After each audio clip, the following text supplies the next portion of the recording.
2024 மே மாத ராசிகள் கும்பராசி. ராசியில் சனி, தனவாக்கு குடும்பஸ்தானத்தில் புதன், ராகு, செவ்வாய், தைரிய வீரியஸ்தானத்தில் சூரியன், குரு, சுக்கிரன், அத்தமஸ்தானத்தில் கேது என கிரகநிலைகள் உள்ளது. இதில் பலன் முற்பாதைகளையும் மலர்பாதையாக மாற்றும் வித்தை அறிந்த கும்பராசி அன்பர்களை இந்த மாதம் நல்ல பலன்களை பெறப்போகிறீர்கள். மனமகிழும் சம்பவங்கள் நடக்கும், மனக்கவலை குறையும், எல்லா வகையிலும் சாதமான பலன் கிடைக்கப்படுவீர்கள். சற்று கூடுதலாக ஏதிலும் கவனம் செலுத்துவது நல்லது. தொழில் வியாபாரத்தில் லாபம் அதிகரிக்கும், பணவரத்து அதிகமாக இருக்கும், பாக்கிகள் வசூலாகும். உத்தியோகத்தில் இருப்பவர்கள் கூடுதலாக உழைக்க வேண்டியிருக்கும், உழைப்புக்கு ஏற்ற பலன் தாமதமாக கிடைக்கும். சக ஊழியர்களிடம் அனுசரித்து செல்வது நல்லது. குடும்பத்தில் இருந்த பிரச்சனைகள் நீங்க வீட்டுக்கு தேவையான பொருட்களை வாங்கி மகிழ்ச்சி அடைவீர்கள். கணவனுக்கிடையே உறவு பலப்படும், பிள்ளைகள் மகிழ்ச்சி அடைய தேவையானதை செய்வீர்கள். பெண்களுக்கு காரியங்கள் இருந்த பின்னடைவு நீங்கும். அரசியல்வாதிகள் கட்சியின் மேலிடத்தில் கணிசமான ஆதரவை பெறுவீர்கள். அதே சமயம் தொண்டர்கள் உங்களிடம் சற்று பாரம்பரியமாகவே நடந்து கொள்வார்கள். எதிரிகளின் ரகசிய திட்டங்களை அமலப்படுத்தி புகழடைவீர்கள். கலைத்துறையினருக்கு அனைத்து வேலைகளும் சுமூகமாக முடியும். உங்களை தேடி புதிய வாய்ப்புகள் வரும்.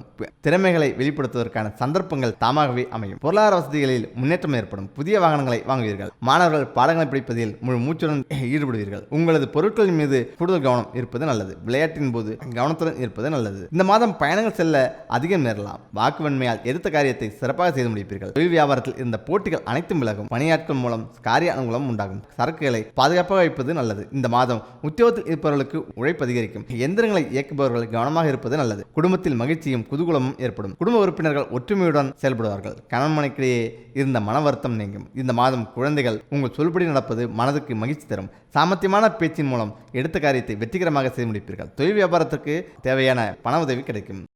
முக்கியமாக நட்சத்திரநாதன் 6ஆம் இடத்தில் சஞ்சரிப்பதால் உங்கள் செல்வாக்கு உயரும். தொழில் வியாபாரத்தில் போட்டியாளர்களால் ஏற்பட்ட சங்கடத்தில் இருந்து விடுதலை உண்டாகும். உத்தியோகத்தில் இருந்த பிரச்சனைகள் விலகும். உடலில் ஏற்பட்ட நலிவுகள் உங்களை விட்டு விடைபெறும். இதுவரையில் ஏதோ ஒரு சங்கடத்தோடு இருந்த நிலை மாறி ஆரோக்கியமாக செயல்பட ஆரம்பிப்பீர்கள். எதிரிகள் உங்களை விட்டு விலகி செல்வர். பூர்வ புண்ணியாவதி உங்கள் ராசியில் உச்சம் பெறுவதால் செல்வாக்கு உயரும். இதுவரையில் தொழில் வியாபாரம் வாழ்க்கையில் இருந்த சங்கடங்கள் அனைத்தும் விலகும். அரசு வழி முயற்சிகள் ஆதாயம் தரும். அரசியல்வாதிகளுக்கு செல்வாக்கு உயரும். குடும்பத்தில் இருந்த நெருக்கடிகள் விலகும். வாழ்க்கை துணையுடன் ஏற்பட்ட பிரச்சனைகள் தீரும். சிலருக்கு புதிய சொத்து சேர்க்கை உண்டாகும். குடும்பத்தில் சுப நிகழ்ச்சி நடந்தேறும். வேலைவாய்ப்புக்காக காத்திருந்தவர்களுக்கு எதிர்பார்த்த தகவல் கண்டிப்பாக வரும். மாணவர்களுக்கு கல்வியில் அக்கறை அதிகரிக்கும். இதில் முக்கியமாக சகோதர தைரிய வீரியக்காரனான செவ்வாய், அதிர்ஷ்டக்காரனான சுக்கிரனின் அம்சத்தில் பிறந்திருக்கும். உங்களுக்கு உங்கள் முன்னேற்றத்தின் மீது எப்போதும் அக்கறை இருந்து கொண்டே இருக்கும். மற்றவர்களுக்கு தலைமை தாங்கி வழிநடத்தி செல்வதில் முதன்மையானவராக இருப்பீர்கள். இந்த மாதம் முழுவதும் உங்கள் எதிர்பார்ப்புகள் அனைத்தும் நிறைவேற்றுவார் குரு பகவான். வருமானத்தை அதிகரிப்பார்.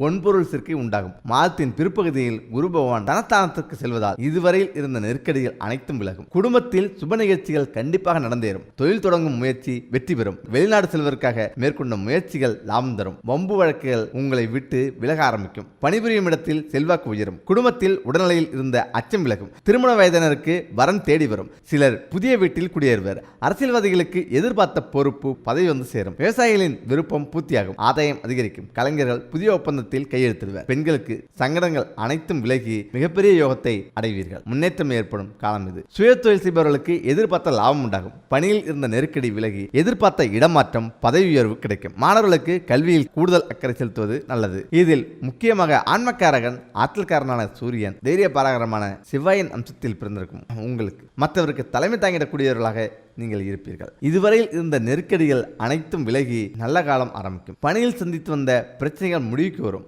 எதிர்பார்ப்புகள் நிறைவேறும். சிலருக்கு விரும்பிய இடமாற்றம், பதவி உயர்வு ஏற்படும். அரசியல்வாதிகளுக்கு அதிகார பதவிகள் வந்து சேரும்.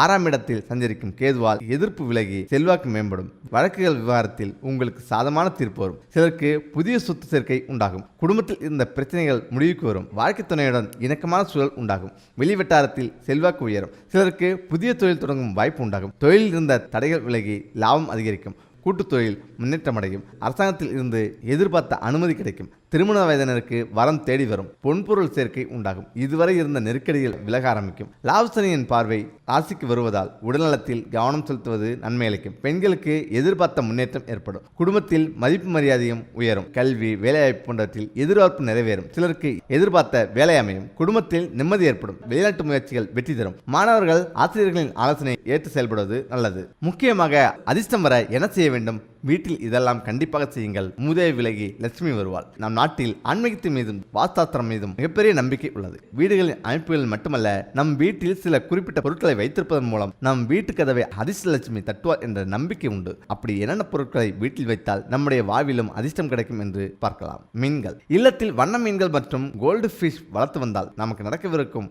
நல்ல விஷயங்கள் உடனே நடக்கும். உங்களுக்கு வரவிருக்கும் ஆபத்தை கூட தடுக்கும் சக்தி இதுக்கு உள்ளது. இசைக்கருவி. வீட்டில் அதிர்ஷ்டம் வர என்ன செய்ய வேண்டும்? இசைக்கருவிகளை வாசிக்க தெரியாவிட்டாலும் வீட்டில் வைத்திருந்தால் பேரதிர்ஷ்டம் கிடைக்கும். இசைக்கருவிகளை வாங்க முடியாவிட்டால் அதனை படமாக சுவரில் ஒட்டி வைக்கலாம். உண்டியல். நம் முன்னோர்கள் இளம் வயதில் உண்டியல் வைத்திருப்பார். அதற்கான முக்கிய காரணமே அதிர்ஷ்டம் தான். வீட்டில் உண்டியல் வைத்திருந்தால் பெரும் அதிர்ஷ்டத்தை கொடுக்கும். அதிர்ஷ்டம் மட்டுமல்லாமல் பணத்தின் சேமிப்பும் அதிகரிக்கும். சுவாமி சிலை. தொழில் நஷ்டம், வியாபார நஷ்டம் ஏற்படாமல் இருக்க இல்லத்தில் அல்லது கடைகளில் வெள்ளியால் ஆன சுவாமி சிலையை வைத்து பூஜை செய்தால் நலிவடைந்த தொழில் மீண்டும் விருத்தி அடையும். மற்றவர்களுக்கு நீங்கள் பரிசு கொடுப்பதாக இருந்தாலும் அதை வெள்ளியால் ஆன சுவாமி சிலையை வாங்கி கொடுங்கள். இதில் வெள்ளி மீன்.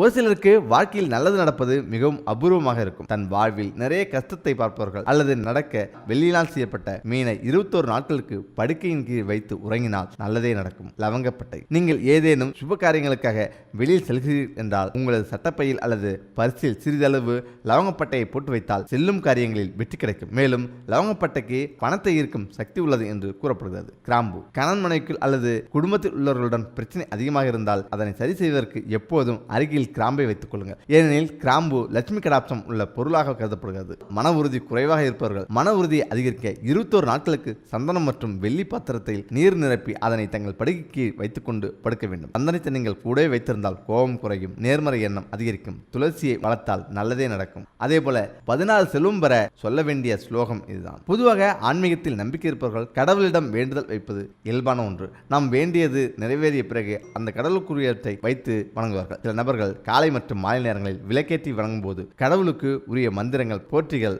போன்றவற்றை கூறுவார்கள். இப்படி கடவுளுக்கு உரியவற்றை நாம் கூறி வணங்கும் போது அவரின் அருள் முழுமையாக கிடைக்கும் என்று ஆன்மீகத்தில் கூறப்படுகிறது. ஓம் நமோ நாராயண நமக என்று 108 முறை கூறுங்கள். அனைத்து பிரச்சனைகளும் தீர்ந்து உங்களுக்கு நல்லதே நடக்கும். அதே போல திஷ்டி கழிக்க உகந்த நாள் மற்றும் நேரம் பற்றி தெரிந்து கொள்வோம். பொதுவாக திஷ்டி என்பது அனைவருக்கும் ஏற்படும் ஒன்றாக இருக்கிறது. ஒருவர் உயர்ந்தாலோ அல்லது அழகாக இருந்தாலோ கொள்ளை கண்பட்டு திஷ்டி ஏற்பட்டுவிட்டது என்று கூறுவார்கள். திஷ்டி என்றால் பார்வை. பார்வை மூலம் ஏற்படும் பாதிப்பை திஷ்டி என்கின்றனர். இதனால் தான் நம் வீட்டில் உள்ள பெரியவர்கள் வீட்டில் உள்ளவர்களுக்கு சுத்தி போடுவார்கள். ஆனால் இப்போது நமக்கெல்லாம் எப்படி சுத்தி போடுவது என்றும் எந்த கிழமையில் எந்த நேரத்தில் திஷ்டி கழிப்பது என்றும் தெரிவதில்லை. ஆகையால் அதனை தெரிந்து கொள்ளும் வகையில் பார்க்கலாம். திஷ்டிக்கு உகந்த நாள் அமாவாசை, ஞாயிற்றுக்கிழமை, திங்கட்கிழமை, செவ்வாய்க்கிழமை, வெள்ளிக்கிழமை. உகந்த நேரம் அமாவாசை, பௌர்ணமி நாட்களில் உச்சி வெயிலில் வீட்டுக்கு திஷ்டி கழிக்கலாம். ஆனால் எல்லோராலும் இந்த நேரத்தில் திஷ்டி கழிக்க முடியாது. அவ்வாறு செய்ய முடியாதவர்கள் காலை 6 மணி அல்லது மாலை 6 மணிக்கு திஷ்டி கழிக்கலாம். இந்த மணிக்குள் திஷ்டி கழிப்பது உகந்தது.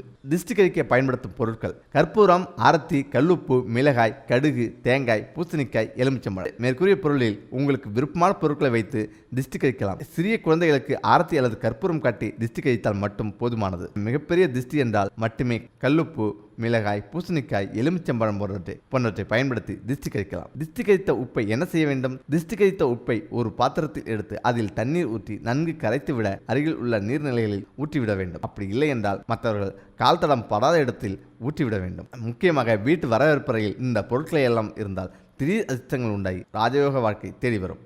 எதிர்பாராத இடத்தில் எதிர்பாராத நிலையில் நமக்கு கிடைக்கும் வருமானம் அல்லது ஆதாயத்தை தான் நாம் அதிர்ஷ்டம் என்று சொல்கிறோம். இந்த அதிர்ஷ்டம் நம் வாழ்வில் வந்தால் நம் வாழ்வின் அடுத்த கட்டத்துக்கு செல்வோம். ஆனால் இந்த திடீர் அதிர்ஷ்டம் என்பது எல்லோருக்கும் ஏற்படுவது கிடையாது. ஆனாலும் இதை பெறுவதற்கான சில சூட்சும வழிகள் உள்ளது. அது குறித்து பார்ப்போம். அதிர்ஷ்டத்திற்கு உரிய கிரகமாக கருதப்படுபவர் சுக்கிரன். அவரை அதிர்ஷ்டக்காரகன் என்றும் கூறுவர். ஒருவரின் ஜாதகத்தில் சுக்கிரனும் குருவும் தொடர்பில் இருந்தால் அந்த ஜாதகத்தை அதிர்ஷ்ட ஜாதகம் என்று ஜோதிடர்கள் கூறுவார்கள். அவ்வாறு அதிர்ஷ்ட ஜாதகம் இல்லாதவர்கள் அதிர்ஷ்டத்தை கொண்டு வருவதற்கென்று சில பரிகாரங்கள் இருக்கிறது. அந்த பரிகாரத்தை நாம் செய்வதன் மூலம் அதிர்ஷ்டத்தை கண்டிப்பாக பெறலாம். அதிர்ஷ்டம் பெற பரிகாரம்: குரு பகவான் காரகனான வெள்ளையானை. இந்த வெள்ளையானையை ஏதாவது ஒரு உலோகத்தில் சிலையாக வாங்கி வந்து நம் வீட்டின் பூஜை அறையில் வைக்க வேண்டும். அந்த யானை சிலையானது தன் துதிக்கையை தூக்கி ஆசீர்வதிப்பது போல் இருக்க வேண்டும். பொதுவாக அனைத்து உயிரினங்களுக்கும் சூரிய நாடி, சந்திர நாடி என்று 2 நாடிகள் இருக்கிறது. இந்த இரண்டும் ஒரு சேர வரும்பொழுது நாம் என்ன நினைக்கிறோமோ அது நடந்துவிடும் என்று நாடி ஜோதிடம் கூறுகிறது. அவ்வாறு 2 நாடிகளும் ஒரு சேர வரும் ஒரே உயிரினம் யானை. அதனால்தான் கோவில்களில் நாம் யானையை பராமரிக்கிறோம். இதன் காரணம் கோயில்களுக்கு சென்று தெய்வத்தை வழிபட்டுவிட்டு யானையிடம் ஆசீர்வாதம் வாங்கும்போது நம் மனதில் நாம் என்ன நினைக்கிறோமோ அது அப்படியே நடக்கும். இதை கருத்தில் கொண்டுதான் குரு பகவான் காரனான வெள்ளை யானையை நம் வீட்டு பூஜை அறையில் வைக்க வேண்டும் என்று கூறுகிறோம். அடுத்ததாக சுக்கிரக்காரன் என்று கருதப்படுபவை வெள்ளை குதிரை மற்றும் காளை மாடு.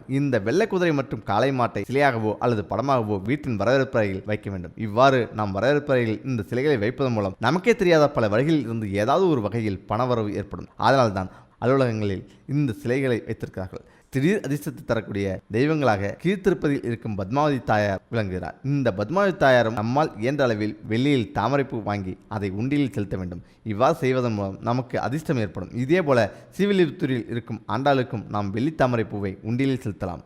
சொன்ன இடங்களுக்கு செல்ல இயலாதவர்கள் தங்கள் வீட்டில் அருகில் இருக்கும் பெருமாள் கோயிலில் வீட்டிற்கும் அம்பாளுக்கும் இந்த வெள்ளி தாமரைப்பூவை காணிக்கையாக உண்டியில் செலுத்தலாம். இதன் மூலம் அதிர்ஷ்டம் நம்மை நோக்கி வரும். முக்கியமாக சனி பகவானால் ஒருவரின் ஜாதகத்தில் பலவிதமான பலன்களை அளிக்க முடியும். ஒருவரின் ஜாதகத்தில் சனி பகவான் நல்ல நிலையில் இருந்தால் அவர்கள் வாழ்க்கையில் சிறந்த வெற்றிகளையும் உயரங்களையும் அடைய வைக்க முடியும். அவர்கள் தங்கள் கர்ம வினைகளை தீர்த்து கொண்டு ஆன்மீக அருளை அடைய முடியும். ஒருவரின் ஜாதகத்தில் சனி பகவான் கெட்ட நிலையில் இருந்தால் அவர்கள் வாழ்க்கையில் சில சோதனைகளையும் துன்பங்களையும் சந்திக்க நேரிடும். அவர்கள் தங்கள் கர்ம வினைகளை சரி செய்து நல்ல கர்ம வினைகளை செய்வதன் மூலம் இந்த சோதனைகளையும் துன்பங்களையும் கடக்க முடியும். இதில் ஏழரை சனி, அஷ்டம சனி, அத்தாத்ம சனி ஆகியவைகள் மூலம் பல விதங்களில் சனி பகவான் ஆட்டி வைப்பார். இதிலிருந்து தப்பிக்க சனி பகவான் தாக்கம் உங்களுக்கு பெருமளவு இல்லாமல் இருக்க இதை செய்துங்கள். உங்களுக்கு அனைத்து விதமான துன்பங்களும் விலகி நல்லதே நடக்கும். தினமும் காகத்திற்கு எள் கலந்த சாதம் வைக்கவும். சனிக்கிழமை தோறும் சனி பகவானுக்கு அகல் விளக்கில் நல்லெண்ணெயில் தீபம் ஏற்றி வழிபடவும். கருங்குவளை மலர்களால் சனி பகவானுக்கு அர்ச்சனை செய்து வரலாம். வன்னிமர இலைகளை மாலைகளாக தொடுத்து சிவபெருமானுக்கு சனிக்கிழமை தோறும் மாற்றி வணங்கி வழிபடவும். சனிக்கிழமை அசைவ உணவு கண்டிப்பாக சாப்பிடக்கூடாது. சனிக்கிழமை தோறும் நல்லெண்ணெய் குளியல் செய்தால் கெடுதல் குறையும். தினமும் விநாயகர் கோயிலுக்கு சென்று வழிபாடு செய்யவும். அனுமன் வழிபாடு சனி பகவான் தொலையிலிருந்து நம்மை பாதுகாக்கும். ஞாயிற்றுக்கிழமை மாலை ராகுகால வேளையில் காலபைரவரை கண்டிப்பாக வணங்கி வரலாம். தேய்பிரை அஷ்டமி நாளில் காலபைரவரை வணங்கி வரலாம். அனாதை இல்லங்கள், முதியோர் இல்லங்களுக்கு உதவி செய்யலாம். ஏழை மாணவர்களின் கல்வி கட்டணம், படிப்பு செலவுக்கு உதவலாம். சனி பிரதோஷ காலங்களில் வழிபாடு செய்வது சிறந்தது. சித்தர்களின் பீடங்கள், ஜீவசமாதி பீடங்களுக்கு சென்று வணங்கி வழிபடலாம். மாற்றுத்திறனாளிகள் மற்றும் பெண்களுக்கு இயன்ற உதவி செய்யுங்கள். வன்னி மரத்தை சுற்றி வந்து வணங்க வேண்டும். இதனால் சனி பகவானின் கொடுமையான பாதிப்புகள் விலகிவிடும். பிரதோஷ காலத்தில் சிவபெருமானுக்கு வில்வ இலை கொடுத்து வணங்க வேண்டும்.